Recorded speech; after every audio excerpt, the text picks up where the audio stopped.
Hey, good morning, y'all. It is February 13th, 2022. It's 30 years since the day I received a phone call from a woman I was dating at that time.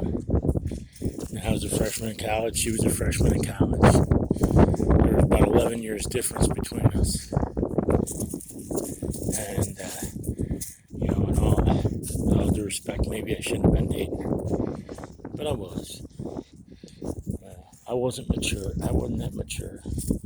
29 years old, had already done a tour with U.S. Army, but I was still an immature douche nozzle. Living up to my middle name, which is Richard. Y'all know that the nickname for Richard is Dick. And that's kind of how I led my life, was by my penis.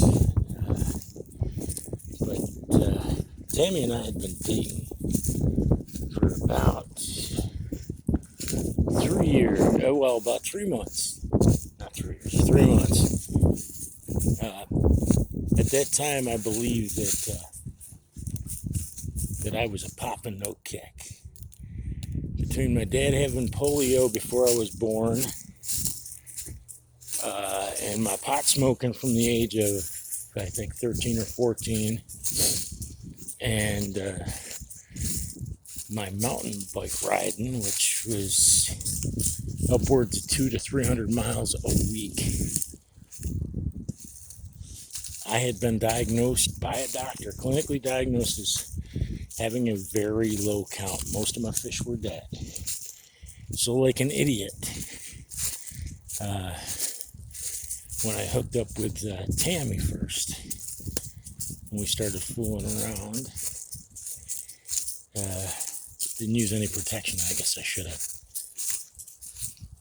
So here I am 30 years later,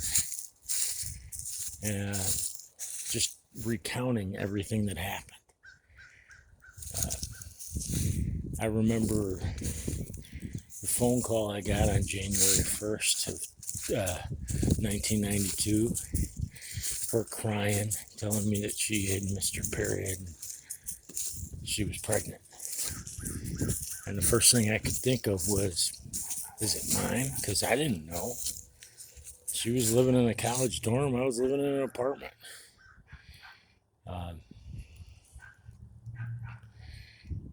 I didn't ask her that, but she came out and said, it's definitely yours.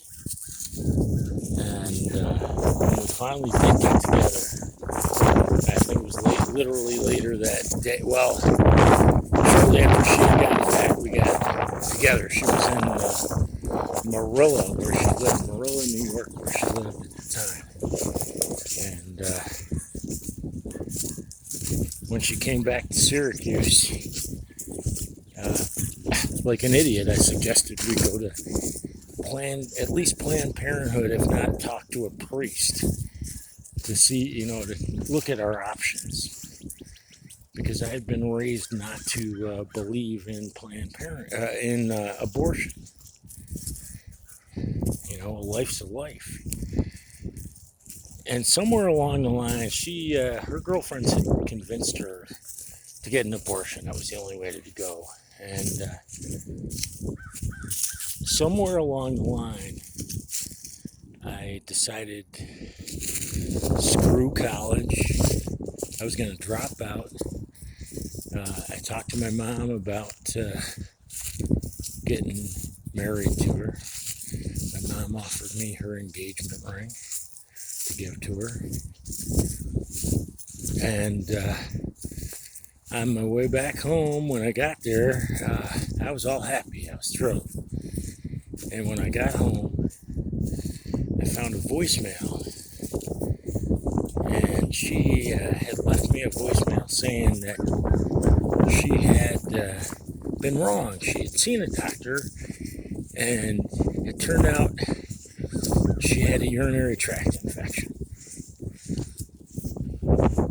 So, like an immature fool, I got angry. And I called her up and she didn't answer, so I left her a voicemail saying, "How dare you, not knowing, blah, blah, blah.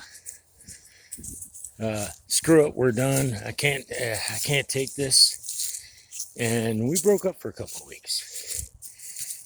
So fast forward to, I think it was like February 10th or 11th when we started getting back together again. And I mean, I was in love with this girl. I begged her for forgiveness. And we started seeing each other again. But like the dog that I was, and probably still am, kind of, sort of, in the interim between breaking up with her, probably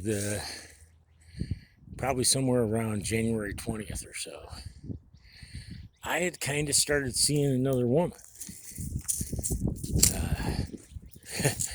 It turned out to be a witch, by the way. I learned about that on my birthday. Anyway, so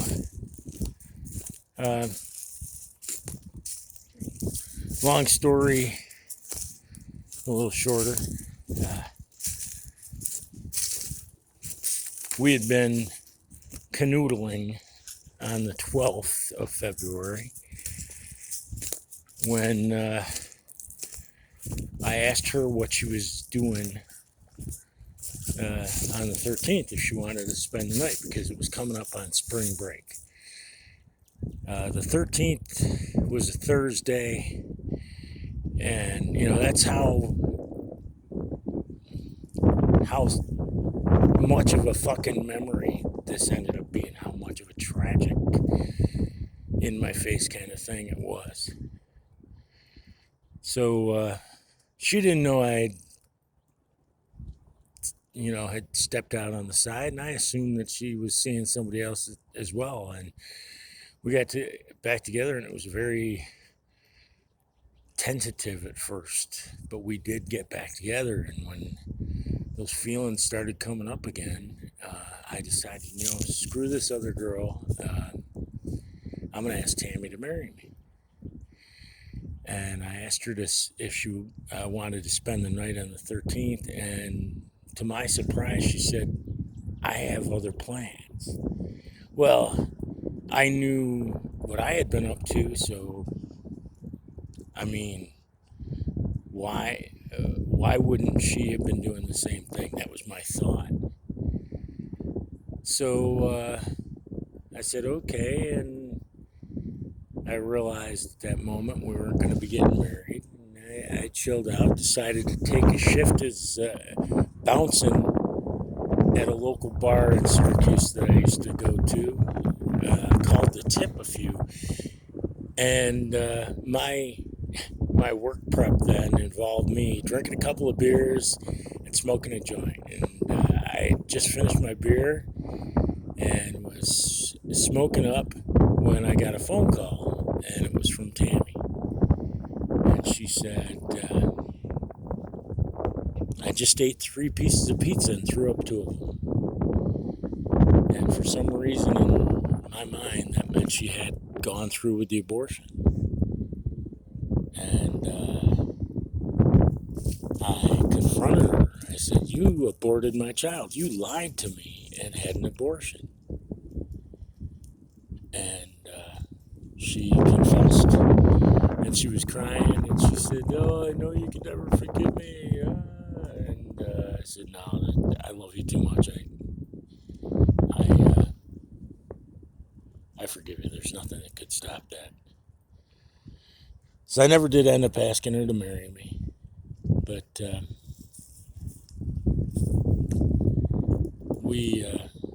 we got back together. I broke it off with this other girl, kinda, sorta, and I mean, no physical contact, but her and I, every once in a while, she would call up and we'd talk for a little bit. But I kept trying to explain to her, I'm dating Tammy. There's no way anything's gonna happen. And we got back together. And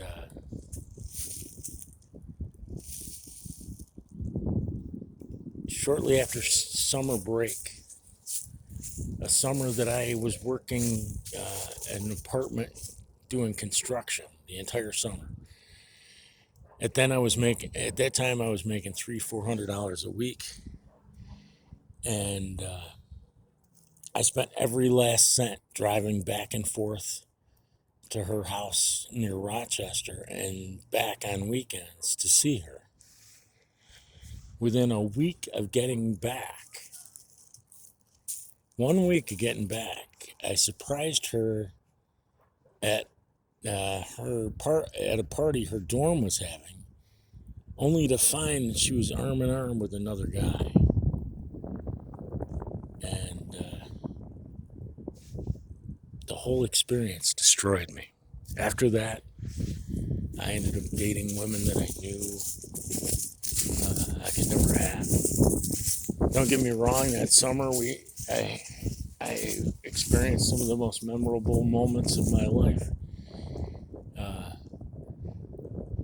There was this one point where one time when I got out there, and it was just barely raining, and we didn't want to wake her parents. Her parents were in her house, and we were on a blanket behind her house in front of a pond, and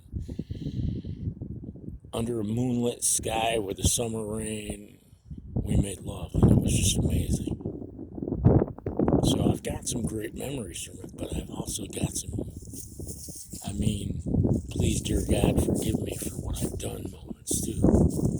Because in the back of my mind, I can't tell you how many times I've wished I could go back and have changed her mind or been a better person or a better man enough to where she would have had that child.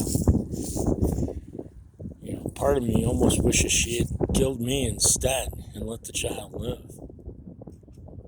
And that's really all I got to say about that. So I know I should be in church right now, but hey, God, please forgive me for the things I've done and for the things I should have done, but didn't.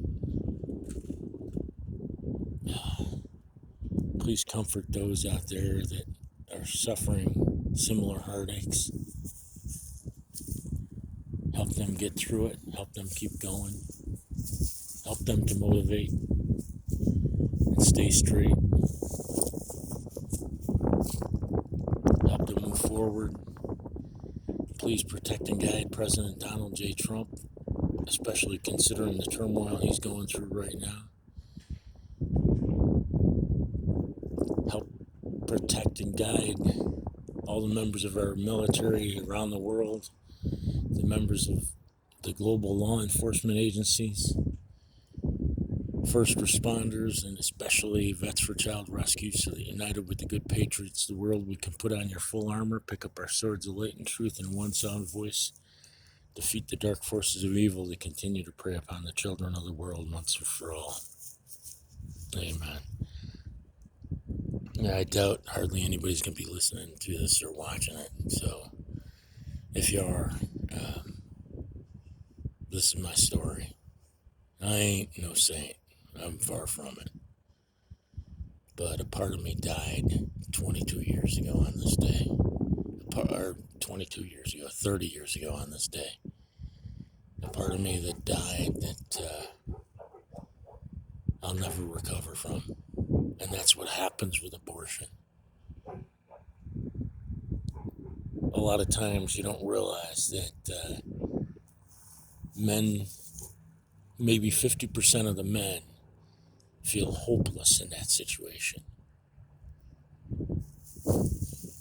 And they weren't, I'm sure a lot of them aren't perfect, but that child that gets killed is innocent.